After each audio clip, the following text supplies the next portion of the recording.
ਤਾਂ ਹੁਣ ਤੁਹਾਨੂੰ ਸਿੱਧਾ ਲੈ ਕੇ ਚੱਲਦੇ ਹਾਂ ਹਰਿਆਣਾ ਦੇ ਸੀਐਮ ਦੀ ਪੀਸੀ ਮਨੋਹਰ ਲਾਲ ਖੱਟਰ ਇਸ ਵੇਲੇ ਬੇहद महत्वपूर्ण पीसी कर रहे हैं की कह रहे हैं वो भी ਤੁਹਾਨੂੰ ਸੁਣਾਉਂਦੇ ਹਾਂ। टैक्स इकट्ठा हो ऐसे टोल को हम चालू नहीं रखते हैं तो उसकी लगभग 60 लाख रुपया ही साल की कलेक्शन आ रही थी, इसलिए उसको बंद कर दिया है। बड़ा महत्वपूर्ण निर्णय अर्बन लोकल बॉडीज़ की तरफ से लिया गया है।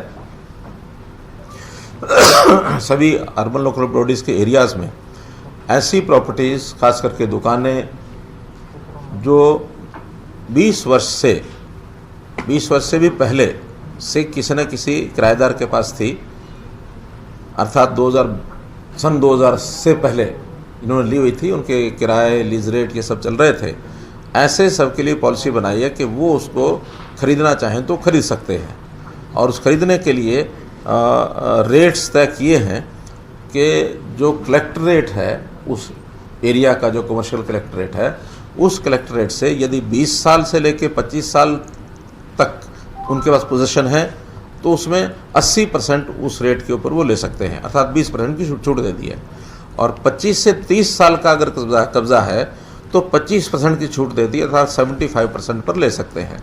इसी प्रकार हर 5-5 साल के एक स्लैब बना दिए हैं, मैक्सिमम रिबेट 50% तक उसमें मिलेगी, अर्थात 50 साल या इससे भी ज़्यादा का जो कब्जा है तो उनको 50% की रिबेट उसमें मिलेगी और वो अप्लाई करेंगे।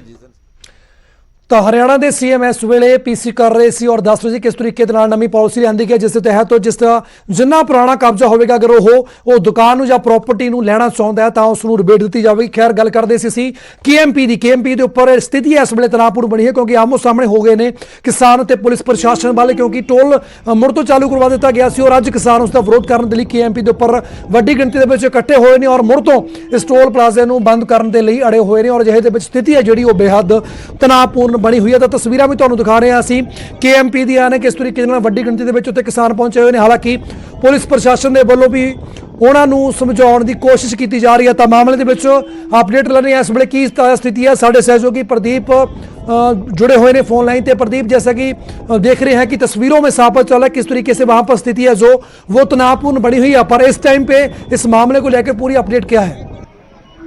जी बिल्कुल भूलर जी, पिछले लंबे समय किसान आंदोलन कर रहे हैं, एमएसपी को लेकर मांग की जा रही है, कृषि कानूनों को रद्द करने की मांग की जा रही है। और इसी बीच प्रदेश भर के टोल किसानों ने फ्री करवा दिए थे क्योंकि वहां पर टोल वसूली बंद करवा दी थी। लेकिन 3-4 दिन पहले ही जो केएमपी एक्सप्रेसवे है, कोयली पलवल एक्सप्रेसवे, वहां पर पुलिस के पहरे के बीच टोल वसूली शुरू कर दी गई थी, जिससे किसानों में बेहद रोष था। 4 दिन पहले भी किसान यहाँ पर आए थे, लेकिन किसानों की संख्या कम थी तो उन्होंने प्रशासन को अल्टीमेटम दिया था कि 22 तारीख को दोपहर 12 बजे तक या तो टोल वसूली बंद कर दे वरना किसान यहाँ पर आकर बैठ जाएंगे।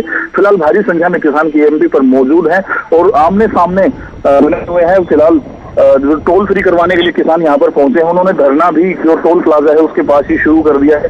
केएमपी पर बहादुरगढ़ के पास मालोठी गांव में टोल प्लाजा बना हुआ है, जहाँ पर पुलिस प्रशासन के अधिकारी भी मौजूद हैं। पुलिस के साथ साथ आरएएफ की टुकड़ियां भी यहाँ पर तैनात की गई हैं। करीब 300 पुलिस के कर्मचारी मौजूद हैं और 500 से ज्यादा किसान केएमपी पर इस वक्त खड़े हुए हैं। दोनों आमने सामने खड़े हुए हैं, बातचीत भी की जा रही है। जो किसान नेता है और पुलिस के बीच बातचीत भी हुई, लेकिन वो किसी तरह भी सिरे नहीं चढ़ पाई है।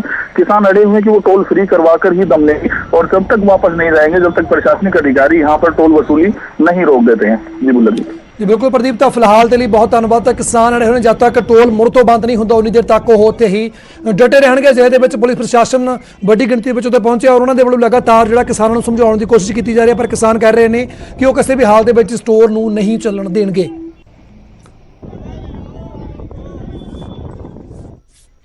तो अगली खबर पटियाला तो आ रही है। सूबे दे विच किसानां दे वल्लों लगातार भाजपा लीडरां दा विरोध जारी है। हुण पटियाला दे विच भाजपा आगू दा जबरदस्त विरोध किया गया किसानां दे वल्लों और भाजपा आगू गुरतेज सिंह ढिल्लों दा यह विरोध होया और ढिल्लों की कार के उपर हमले की कोशिश भी की गई है, पर समा रहिंदा पुलिस ने ढिल्लों नूं उत्थे सख्त पुलिस पैरे दे विच उत्थों सुरक्षित बाहर कढ़िया। प्रदर्शनकारी किसानां दी पुलिस दे नाल भी झड़प हुई। तो तस्वीरां तुहानूं दिखा रहे हैं पटियाला, जिथे कि बीजेपी आगू का जोड़ा सी गुरतेज सिंह ढिल्लों का जबरदस्त किसानों के वालों विरोध किया गया, पर पुलिस ने समा रहिंदे उन्होंने सख्त सुरक्षा पैरे के हेठ उत्थों कढ़िया और जिस दे चलते पुलिस के नाल भी जिहड़ी है वो किसानों की झड़प इस मौके हुई। तो पटियाला की इस वेले की वड्डी खबर है, जिथे कि सूबे के अंदर लगातार किसानों वालों बीजेपी आगुआं का विरोध किया जा रहा है और गुरतेज सिंह ढिल्लों जिहड़े कि पटियाला पहुंचे उन्हों का घेराव किया गया और गड्डी के उपर भी हमले की कोशिश की। इस खबर से गलबात करते साडे सहयोगी ਮਨੋਜ ਸ਼ਰਮਾ ਜੁੜ ਰਹੇ ਨੇ ਪਟਿਆਲਾ ਤੋਂ। ਮਨੋਜ ਦਾ ਲਗਾਤਾਰ ਸੂਬੇ ਦੇ ਅੰਦਰ ਚਾਹੇ ਉਹ ਬੀਜੇਪੀ ਦੇ ਆਗੂ ਹੋਣ ਜਾਂ ਵਰਕਰ ਹੋਣ, ਉਹਨਾਂ ਦਾ ਵਿਰੋਧ ਲਗਾਤਾਰ ਕੀਤਾ ਜਾ ਰਿਹਾ ਕਿਸਾਨਾਂ ਦੇ ਵੱਲੋਂ। ਤਾਜ਼ਾ ਮਾਮਲਾ ਸਾਹਮਣੇ ਆਇਆ ਹੈ,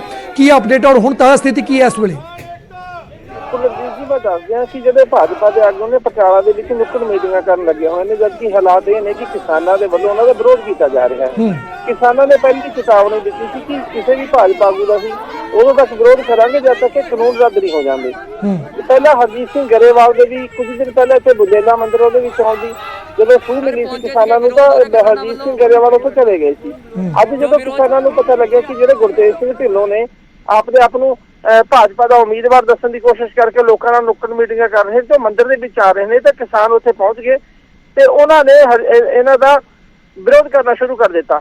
ਇਸ ਤੋਂ ਬਾਅਦ ਭਾਰੀ ਪੁਲਿਸ ਬਲ ਉੱਥੇ ਪਹੁੰਚਿਆ ਤੇ ਪੁਲਿਸ ਅਧਿਕਾਰੀਆਂ ਨੇ ਬੜੀ ਮੁਸਤੈਦੀ ਦੇ ਨਾਲ ਉਹਨਾਂ ਨੂੰ ਸਖਤ ਸੁਰੱਖਿਆ ਪ੍ਰਬੰਧਾਂ ਦੇ ਹੇਠ ਘੇਰਾ ਬਣਾ ਕੇ ਜਦੋਂ ਕੱਢਣ ਦੀ ਕੋਸ਼ਿਸ਼ ਕੀਤੀ ਪੁਲਿਸ ਦੀ ਗੱਡੀ ਵਿੱਚ, ਤਾਂ ਕਿਸਾਨਾਂ ਨੇ ਨਾਅਰੇਬਾਜ਼ੀ ਕੀਤੀ ਔਰ ਉਹਨਾਂ ਦੇ ਉੱਪਰ ਲਾਠੀਆਂ ਵੀ ਮਾਰੀਆਂ ਗਈਆਂ ਗੱਡੀ ਦੇ ਉੱਪਰ, ਕਿਉਂਕਿ ਕਿਸਾਨਾਂ ਨੇ ਇਹ ਗੱਲ ਕਹੀ ਹੈ ਕਿ ਇਸ ਨੂੰ ਧਾਰਮਿਕ ਰੰਗਤ ਨਾ ਦਿੱਤੀ ਜਾਵੇ। ਭਾਜਪਾ ਦੇ ਜਿਹੜੇ ਆਗੂ ਨੇ ਮੰਦਿਰਾਂ ਦੇ ਵਿੱਚ ਮੀਟਿੰਗ ਨਾ ਕਰਨ, ਕਿਉਂਕਿ ਉਹਨਾਂ ਨੇ ਬਿਆਨ ਦਿੱਤਾ ਕਿ ਚਾਹੇ ਮੰਦਿਰ ਹੋਵੇ, ਗੁਰੂ ਘਰ ਹੋਵੇ, ਕਿਤੇ ਵੀ ਹੋਵੇ, ਜੇ ਕੋਈ ਭਾਜਪਾ ਦਾ ਆਗੂ ਉੱਥੇ ਆ ਕੇ ਮੀਟਿੰਗ ਕਰਦਾ ਤਾਂ ਕਿਸਾਨ ਉਹਦਾ ਆਪਣੇ ਹੱਕ ਲਈ ਵਿਰੋਧ ਕਰਨਗੇ।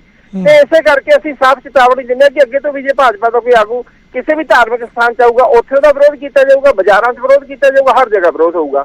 ਹੁਣ ਹਾਲਾਤ ਇਹ ਨੇ ਕਿ ਜਿਹੜੇ ਗੁਰਤੇਜ ਸਿੰਘ ਢਿੱਲੋਂ ਨੇ ਉਹਨਾਂ ਨੇ ਇੱਥੋਂ ਜਾਇਆ ਜਾ ਚੁੱਕਿਆ। ਕਿਸਾਨਾਂ ਨੇ ਉਸ ਤੋਂ ਬਾਅਦ ਵੀ ਨਾਅਰੇਬਾਜ਼ੀ ਕੀਤੀ ਸੀ ਜਿਹਦੇ 'ਚ ਭਾਰੀ ਗਿਣਤੀ 'ਚ ਬੀਬੀਆਂ ਵੀ ਹਾਜ਼ਰ ਸੀਗੀਆਂ ਉੱਥੇ। ਤੇ ਹੁਣ ਜਿਹੜਾ ਮਾਹੌਲ ਹੈ ਸ਼ਾਂਤ ਹੋ ਗਿਆ, ਪੁਲਿਸ ਦੇ ਅਧਿਕਾਰੀਆਂ ਨੇ ਕਿਸਾਨਾਂ ਨੂੰ ਸ਼ਾਂਤ ਕੀਤਾ। ਫਿਲਹਾਲ ਮਾਹੌਲ ਸ਼ਾਂਤ ਹੈ, ਪਰ ਪਹਿਲਾਂ ਕਿਸਾਨਾਂ ਦਾ ਬਹੁਤ ਜ਼ਿਆਦਾ ਰੋਸ ਸੀ ਤੇ ਉਹਨਾਂ ਨੇ ਭਾਜਪਾ ਦੇ ਖਿਲਾਫ ਤੇ ਗੁਰਤੇਜ ਸਿੰਘ ਢਿੱਲੋਂ ਦੇ ਖਿਲਾਫ ਬਹੁਤ ਭਾਰੀ ਨਾਅਰੇਬਾਜ਼ੀ ਕੀਤੀ ਤੇ ਮਾਹੌਲ ਬਹੁਤ ਗਰਮਾ ਗਿਆ ਸੀ ਉਦੋਂ। ਜੀ ਬਿਲਕੁਲ ਮਨੋਜ, ਤਾਂ ਫਿਲਹਾਲ ਦੇ ਲਈ ਬਹੁਤ ਧੰਨਵਾਦ। ਇਸ ਵੇਲੇ ਸਥਿਤੀ ਹੁਣ ਕੰਟਰੋਲ ਹੇਠ ਹੈ। ਫਿਲਹਾਲ ਉੱਥੋਂ ਸੁਰੱਖਿਆ ਪੁਲਿਸ ਪੈਰੇ ਦੇ ਹੇਠ ਜਿਹੜਾ ਹੈ ਗੁਰਤੇਜ ਸਿੰਘ ਢਿੱਲੋਂ ਨੂੰ ਉੱਥੋਂ ਕੱਢਿਆ ਗਿਆ, ਕਿਉਂਕਿ ਕਿਸਾਨਾਂ ਦੇ ਵੱਲੋਂ ਜ਼ੋਰਦਾਰ ਤੋਂ ਜ਼ਬਰਦਸਤ ਵਿਰੋਧ ਕੀਤਾ ਗਿਆ ਸੀ ਔਰ ਪੁਲਿਸ ਦੇ ਨਾਲ ਝੜਪ ਵੀ ਉੱਥੇ ਹੋਈ। ਪਰ ਹੁਣ ਇਸ ਵੇਲੇ ਸਥਿਤੀ ਜਿਹੜੀ ਉਹ ਨਾਰਮਲ ਹੋ ਚੁੱਕੀ ਹੈ।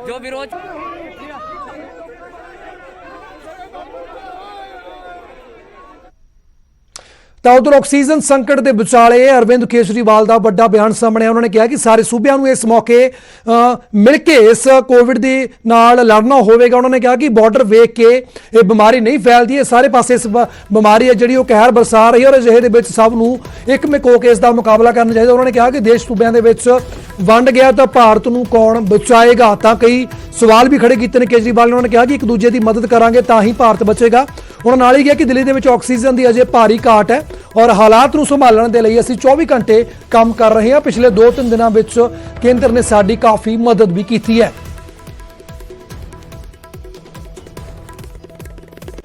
दूसरी समस्या यहाँ पे आ रही है कि ये जो कंपनियां जिन राज्यों में हैं उनमें से कुछ राज्यों की सरकारों ने उन कंपनियों से जो दिल्ली के कोटे की ऑक्सीजन आनी थी वो भेजनी रोक दी। राज्यों ने कहा कि पहले हम अपने राज्य में इस्तेमाल करेंगे, दिल्ली का कोटा भी हम इस्तेमाल करेंगे, दिल्ली के जो ट्रक हैं वो जाने नहीं देंगे। लेकिन मैं केंद्र सरकार का और दिल्ली हाई कोर्ट का शुक्रिया अदा करना चाहता हूँ। पिछले 2-3 दिन के अंदर उन्होंने हमारी बहुत मदद की है। देश के लोग आज ये देखना चाहते हैं कि दिल्ली ने किसी दूसरे राज्य की मदद कैसे करी, उत्तर प्रदेश ने किसी राज्य की कैसे मदद की। हम एक साथ मिलके आपदा से लड़ना है हमें, तभी भारत बचेगा। अभी तो समय ये है कि उत्तर प्रदेश वाला दिल्ली की मदद करे, दिल्ली वाला हरियाणा की मदद करे, हरियाणा वाला बिहार की मदद करे, बिहार वाला गुजरात की मदद करे। हम सारे लोग अगर एक दूसरे की मदद करेंगे तभी तो भारत बचेगा। और अगर इतनी मुश्किल घड़ी में भी हम सारे एक दूसरे से लड़ने लग गए, तो अगर भारत राज्यों में बट गया इस समय, तो फिर भारत को कौन बचाएगा। उधर इस तो पहला कल बीते दिन ऑक्सीजन एमरजेंसी के उपर हरियाणा के गृह मंत्री अनिल विज ने कहा कि ऑक्सीजन लिए पहला अपने सूबे को तरजीह देंगे, बाद में दूजे सूबों बारे सोचांगे। देखिए, हरियाणा में हमारे पास ऑक्सीजन की सफिशेंट मात्रा है। 270 मीट्रिक टन हरियाणा में जो ऑक्सीजन वो बनती है। अब कुछ हमें हिमाचल से आ रही थी, तो बद्दी में जो बनती है हिमाचल सरकार ने वो आना बंद कर दिया। राजस्थान में भिवाड़ी से आ रही थी, वो बंद कर दिया। मैंने हरियाणा के जो प्लांट्स हैं उनके ऊपर अधिकारियों को बिठा दिया, पुलिस को बिठा दिया कि पहले हम हरियाणा की जो सप्लाई है वो पूरी करेंगे, क्योंकि हम पर ये भी दबाव डाला जा रहा है कि हम दिल्ली को दें। अगर हमारे पास बचेगी हम देंगे, हमें कोई दिक्कत नहीं है, लेकिन पहले हमारी प्रायोरिटी हरियाणा की है। और कल हमारा एक टैंकर हमारे फरीदाबाद के अस्पतालों के लिए ऑक्सीजन लेके दिल्ली से जा रहा था। दिल्ली वालों ने, दिल्ली सरकार ने हमारे उस टैंकर को लूट लिया। ये बहुत गलत बात है। इस तरीके से अगर आपाधापी करेंगी सरकारें तो ये सारे अव्यवस्था फैल जाएगी।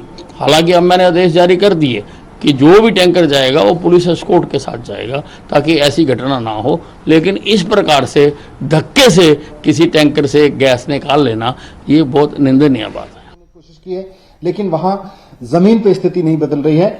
हमारे टैंकर्स बाहर खड़े हुए हैं, उनको अंदर नहीं जाने दिया जा रहा है। केवल हरियाणा के प्लांट में हरियाणा के टैंकर्स को अंदर जाने दिया जा रहा है। मेरी केंद्र सरकार से हाथ जोड़ के गुजारिश है कि इस समय जिस दरियादिली से और जो बहुत व्यवहारिक समझ के साथ में आपने दिल्ली का कोटा बढ़ाया था हमारी रिक्वेस्ट पे, उतने कोटे की ऑक्सीजन हमको मिल सके, इसलिए आपसे रिक्वेस्ट है कि आप इसमें भी इंटरवीन करें कि हरियाणा या उत्तर प्रदेश की जो सरकारें या वहां की जो पुलिस है, वहां के एडमिनिस्ट्रेटिव अधिकारी हैं जो ट्रक्स को नहीं घुसने दे रहे हैं, इसमें भी आपको इंटरवीन करना पड़ेगा। उसके बिना हो नहीं पाएगा। नहीं तो इस वक्त जो त्राही त्राही दिल्ली के अस्पतालों में मची हुई है, थोड़ी देर में या कुछ समय बाद उसमें लोगों को बचाना मुश्किल हो जाएगा। हॉस्पिटल्स के लिए भी, हॉस्पिटल्स भी कहां तक मेकशिफ्ट अरेंजमेंट से काम चलाएंगे या सरकार भी आपस में मेकशिफ्ट अरेंजमेंट करके कहां से काम चलाएगी। अगर हरियाणा और उत्तर प्रदेश के प्लांट से ऑक्सीजन उठने ही नहीं दी जाएगी तो ये मेरा रिक्वेस्ट है कुल मिला के आपसे। अब क्योंकि पुलिस वहां की इस्तेमाल हो रही है दूसरे दिल्ली को ऑक्सीजन रोकने में, तो केंद्र सरकार से मेरा रिक्वेस्ट है कि भले ही आपको पैरामिलिट्री फोर्सेज लगानी पड़े, भले ही आपको ऑक्सीजन टैंकर के साथ में पैरामिलिट्री फोर्सेज लगा के उन प्लांट्स में ऑक्सीजन भरवानी पड़े, लेकिन ये आपको इंटरवीन करना पड़ेगा, वरना बहुत मुश्किल हो जाएगा संभालना। और ऑक्सीजन को लेके जो जंगल राज पिछले 3 दिन से चल रहा है वो और आगे बढ़ेगा और स्थिति बहुत भयानक हो सकती है। Thank you.